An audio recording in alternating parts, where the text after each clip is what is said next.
அம்மா மக்கள் முன்னேற்ற கழகத்திலிருந்து திரு எஸ் காமராஜ் தேர்ந்தெடுக்கப்பட்ட சட்டமன்ற உறுப்பினர் நீக்கப்பட்டிருக்கிறார். என்ன காரணம்?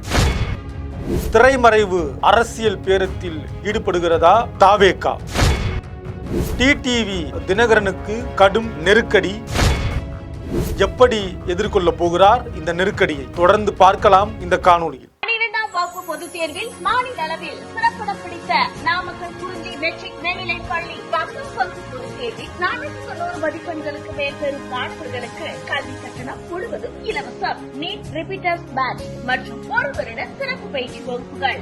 குறிஞ்சி கல்வி நிறுவனங்கள், காவேரிப்பட்டி, நாமக்கல். அம்மா மக்கள் முன்னேற்ற கழகத்துடைய சட்டமன்ற உறுப்பினர் திரு எஸ் காமராஜ் நீக்கப்பட்டிருக்கிறார் என்கிற இந்த செய்தி என்பது இன்றைக்கு அரசியல் களத்தில் மிக முக்கியமான ஒரு செய்தியாக பார்க்கப்படுகிறது. தமிழ்நாட்டுடைய சட்டமன்ற உறுப்பினர்கள் ஒவ்வொருவருடைய நடவடிக்கையும் இன்றைக்கு மிக முக்கியமான ஒன்று. காரணம், கிட்டத்தட்ட 2 பிரதான எதிர்க்கட்சிகள் இன்றைக்கு ஆளும் கட்சியாக இருக்கக்கூடிய தாவேகாவுக்கு இருக்கிறார்கள். ஒன்று அதிமுக, மற்றொன்று பிரதான எதிர்க்கட்சியான திமுக. தாவேகா பெரும்பான்மையான இடங்களை பெற்றிருந்தாலும் கூட ஆட்சி அமைப்பதற்கு போதுமான இடங்கள் தாவேகாவுக்கு கிடைக்கவில்லை என்பது நம்ம தொடர்ந்து அது தொடர்பான சிக்கலை நம்ம பார்த்துட்டு இருக்கோம். இந்த நிலையில அம்மா மக்கள் முன்னேற்ற கழகத்துடைய சட்டமன்ற உறுப்பினர் திரு எஸ் காமராஜ் அவர்கள் சட்டமன்றத்தில் பேசுகிற பொழுது தாவேகாவுக்கு தன்னுடைய ஆதரவை அந்த அவையிலேயே அவர் அளித்திருந்தார். முதலமைச்சரை பாராட்டி பேசுவது அல்லது முதலமைச்சருக்கு ஆலோசனைகளை வழங்குவது,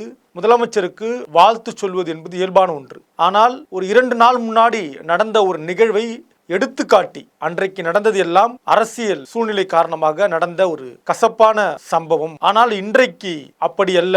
ஒரு இளைஞர் முதலமைச்சராக வந்திருக்கிறார். பெரும்பாலான இளைஞர்கள் உங்கள் மீது நம்பிக்கை வைத்திருக்கிறார்கள். அந்த அடிப்படையிலே நீங்கள் தான் சிறப்பான ஆட்சி தர முடியும், நீங்கள் முதலமைச்சராக தொடர வேண்டும், அதற்கு என்னுடைய ஆதரவு என்பதை சபையிலே பதிவு செய்கிறார் திரு எஸ் காமராஜ் அவர்கள். இது எல்லாம் நடந்து முடிந்த பிறகு அம்மா மக்கள் முன்னேற்ற கழகத்துடைய பொதுச் செயலாளர் திரு டிடிவி தினகரன் அவர்கள் ஒழுங்கு நடவடிக்கை எடுக்கிறார். கட்சியில தலைமை எதை சொன்னதோ அதை செய்யாமல் தானாக முன்வந்து கட்சியினுடைய நிலைப்பாட்டை மீறி அவர் அவையிலே பேசியது என்பது கண்டனத்திற்குரியது.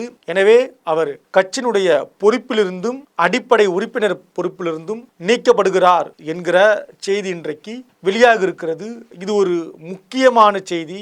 காரணம், பெரும்பான்மை இன்றைக்கு தேவைப்படுகிறது. எப்பொழுது வேண்டுமானாலும் இன்றைக்கு ஆட்சியில் இருக்கக்கூடிய தாவேகாவுக்கு பெரும் சவாலாக இருப்பது பெரும்பான்மை நிரூபிப்பதுதான். கிட்டத்தட்ட அந்த 118, 120 5 ஆண்டு காலம் பயணிப்பது என்பது உள்ளபடியே மிக கடினமான ஒன்று. இந்த நிலையில ஒவ்வொருத்தருடைய ஆதரவும் அவர்களுக்கு தேவைப்படுகிறது. கடுமையாக இனி எதிர்க்கட்சியை எதிர்த்து பேசினாலும் கூட பேசுவதற்கு முன்னால் ரொம்ப கவனமா பேசணும். காரணம், எதிர்க்கட்சியினுடைய கூட்டணியில் நின்று வெற்றி பெற்றவர்கள் இன்றைக்கு தாவேகாவுக்கு ஆதரவு கொடுத்திருக்கிறார்கள் என்பதை மனதில் வைத்து களமாட வேண்டிய இடத்தில் தாவேகா தலைவர் விஜய் இருக்கிறார். இந்த நிலையில அம்மா மக்கள் முன்னேற்ற கழகத்திலிருந்து திரு எஸ் காமராஜ் நீக்கப்பட்டிருப்பது பொதுவாகவே அரசியலுடைய பார்வையாளர்கள் சொல்லக்கூடிய கருத்து என்பது இது ஏற்கனவே திட்டமிட்டு தற்போது நடந்திருப்பதற்கான எல்லா வாய்ப்பும் இருக்கிறது. ஒருவருடைய ஆதரவு தமக்கு தேவைப்படுகிற பொழுது அரசியல் கட்சி இயல்பாக இந்த முயற்சி எல்லாம் எடுப்பார்கள். அந்த வகையில் தாவேகா சார்பில் திரைமறைவாக முயற்சி எடுக்கப்பட்டிருக்கலாம். அந்த முயற்சியின் பலனாக பெரிய அளவிலே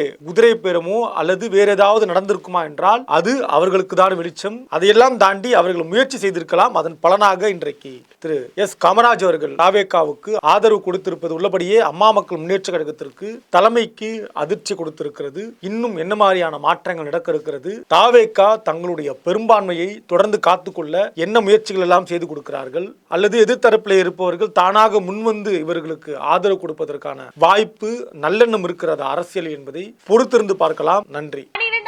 பொதுத் தேர்வில் மாநில அளவில் சிறப்பிடம் பிடித்த நாமக்கல் குறிஞ்சி மெட்ரிக் மேல்நிலைப் பள்ளி பொதுத் தேர்வில் 490 மதிப்பெண்களுக்கு மேல் பெறும் மாணவர்களுக்கு கல்வி கட்டணம் முழுவதும் இலவசம். நீட் ரிப்பீட்டர்ஸ் பேட்ச் மற்றும் ஒரு வருட சிறப்பு பயிற்சி வகுப்புகள். குறிஞ்சி கல்வி நிறுவனங்கள், காவேரிப்பட்டி, நாமக்கல்.